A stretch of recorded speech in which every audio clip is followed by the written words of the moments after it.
Hello guys, कैसे हो आप सभी। उम्मीद करती हूँ कि अच्छे ही होंगे। तो जैसे कि हम कर रहे थे क्लासिफिकेशन में अपना फर्स्ट किंगडम मोनेरा के हमने जनरल कैरेक्टरिस्टिक हैं जो प्रीवियस वीडियो में क्लियर कर लिए थे। वो जितने वो वीडियो नहीं देखी पहले वो देख लो, फिर आपको आज वाली वीडियो जो ज़्यादा क्लियर होगी। तो मोनेरा में आगे हम क्लासीफाई करते हैं कि कौन कौन से ऑर्गेनिजम्स और क्या क्या है जो इस किंगडम में आता है। तो जैसे कि आप देख सकते हो मोनेरा में बैक्टीरिया आते हैं। कौन कौन से? आर्की बैक्टीरिया और यू बैक्टीरिया। ठीक है, जो सारी कंडीशन फुलफिल करते हैं ना बैक्टीरिया की, वो तो यू बैक्टीरिया ही होते हैं। बट एक आर्की बैक्टीरिया है, वो भी इसी किंगडम में प्लेस किए गए हैं। तो इनकी आगे फर्दर क्लासिफिकेशन है कि इनमें कौन कौन से ऑर्गेनिजम्स हैं जो वो आते हैं। फर्स्ट हम देख लेते हैं आर्की बैक्टीरिया। आर्की बैक्टीरिया में जो फर्स्ट हमारे आते हैं वो हैं मिथेनोजन्स। ठीक है, मिथेनोजन्स। सेकंड इसमें क्या आता है? हेलोफाइल्स। और थर्ड इसमें होता है थर्मो एसिडिनोफाइल्स। ठीक है, ये तीन ये आर्की बैक्टीरिया में प्लेस किए गए हैं। मिथेनोजन हम पढ़ेंगे आगे इनके बारे में, हेलोफिल्स और थर्मो एसिडोफाइल्स। यू बैक्टीरिया में क्या क्या आता है? हेटेरोट्रॉफिक बैक्टीरिया, जो कि ओरिजिनल में जो असल बैक्टीरिया है ना वो यही वाला होता है, heterobacteria. Second mycoplasma. Third actinomycetes और हमारा साइनोबैक्टीरिया। ठीक है,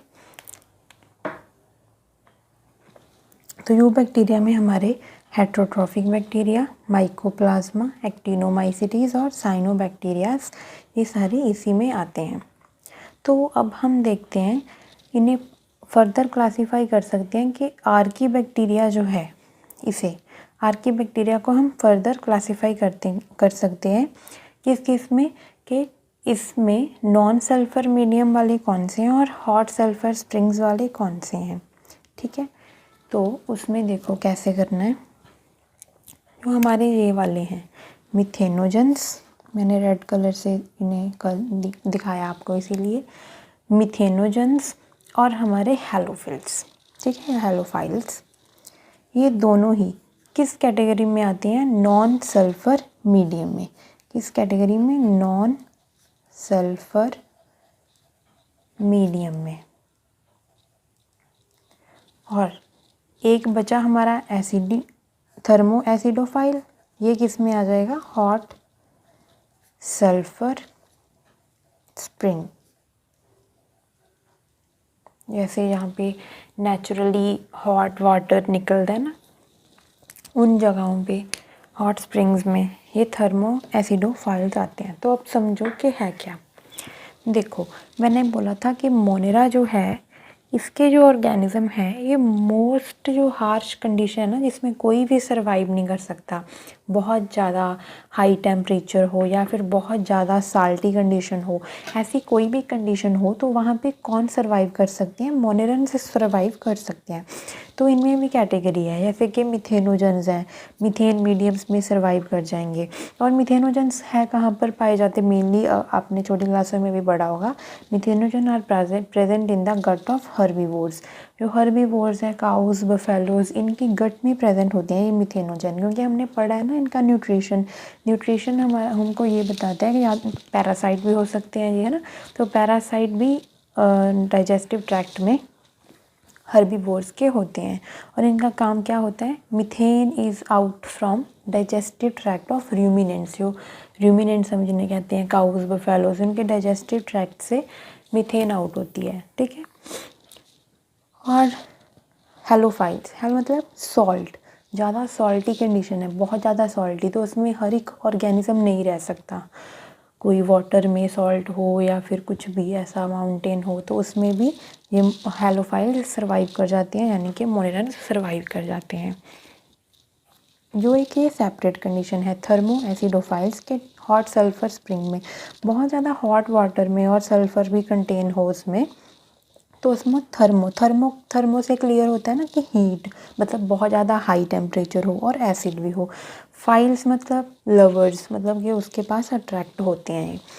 तो थर्मो मतलब बहुत हाई टेम्परेचर या फिर बहुत एसिडिक कंडीशन में ये थर्मो एसिडोफाइल्स रह पाएंगे। ठीक है, तो देख लो ये तीनों ही मोस्ट हार्शी कंडीशन में रह सकते हैं। हमने पहले बात किनकी की, अब आर्की बैक्टीरिया की। ठीक है, मिथेनोजेंस कहाँ पे हैं, रूमिनेंट्स के डाइजेस्टिव ट्रैक्ट में। हेलोफाइल्स बहुत ज़्यादा सॉल्टी कंडीशंस में रह सकते हैं। थर्मोएसिडोफाइल्स बहुत ज़्यादा हाई टेम्परेचर, बहुत ज़्यादा सॉल्टी कंडीशन में भी सर्वाइव कर जाएंगे। यहाँ पर और ऑर्गेनिज्म फेल हो जाते हैं सर्वाइव करने में, वहाँ पर भी इनका सर्वाइवल रेट हाई रहता है। तो इनकी ये बहुत बड़ी खासियत है। All types of bacterias are included in the monerans category. ठीक है, तो आज हम डिस्कस करेंगे ओनली आर्की बैक्टीरिया के बारे में। यो बैक्टीरिया हम आज नहीं करेंगे, कल करेंगे उसको। और गाइस जो वीडियोस है ना वो जैसे 7 डेज़ हैं वीक में, तो 5 या फिर 6 डेज़ ही आएगी। ठीक है, 1 या 2 दिन मिस रहा करेगी वीडियो, तो उस हिसाब से आप अपना उसमें उन दिनों में रिवाइज़ कर सकते हो। जैसे कि मोनेरन्स 1-2 दिन में ख़त्म हो जाएगा, तो मोनेरा आप पूरा रिवाइज़ कर लेना।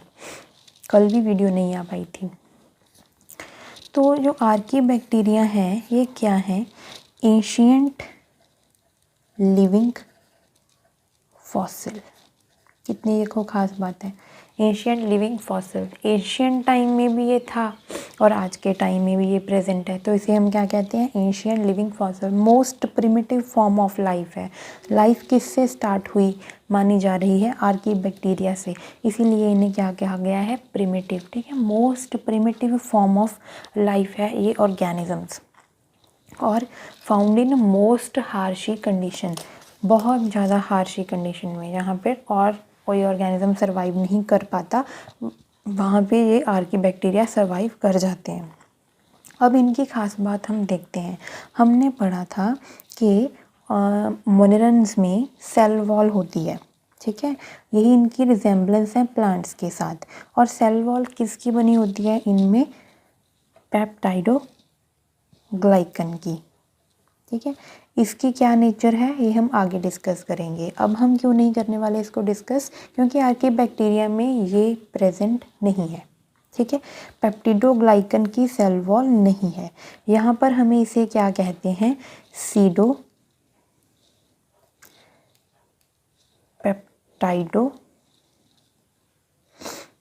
पेप्टाइडोग्लाइकन। ये सीडो वर्ड क्यों यूज़ किया हमने, क्योंकि जो ओरिजिनल कंपोजिशन है ना पेप्टाइडोग्लाइकन की, जो हम आगे वाले लेक्चर में डिस्कस करेंगे, वो आर्की बैक्टीरिया में प्रेजेंट नहीं है।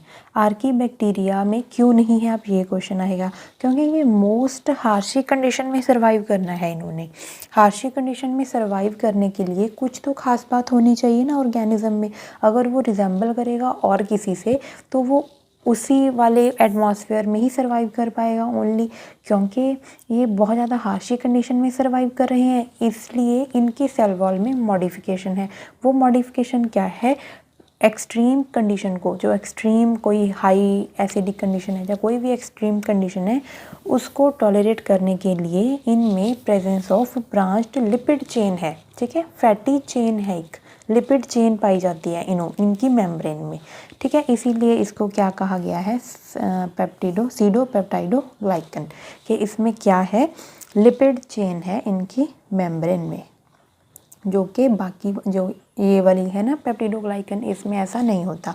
ये क्यों है इसमें, क्योंकि इन्होंने मोस्ट हार्शी कंडीशन में, मोस्ट एक्सट्रीम कंडीशन में सर्वाइव करना है।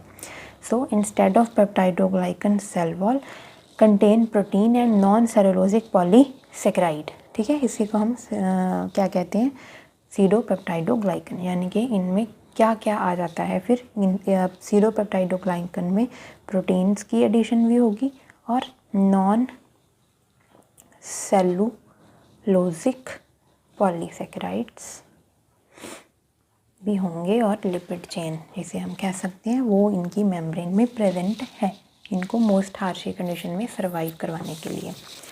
ठीक है।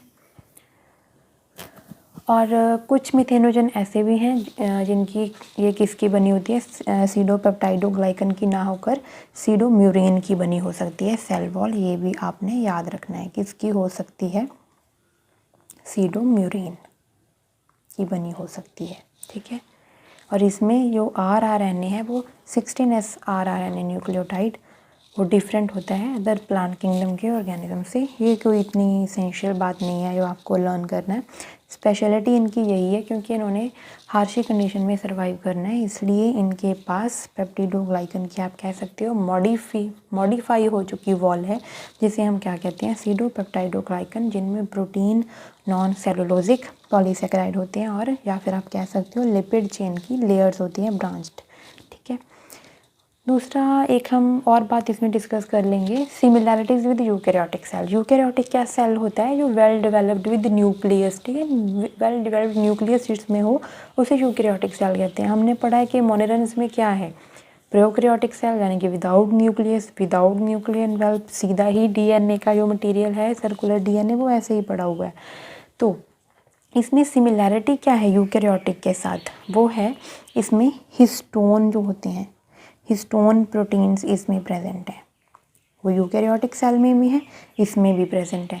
दूसरा जो डीएनए है ना इसका, चाहे है वो सर्कुलर, फिर भी क्या क्या कर सकता है, वो रेप्लिकेशन भी दिखाएगा, ट्रांसक्रिप्शन भी,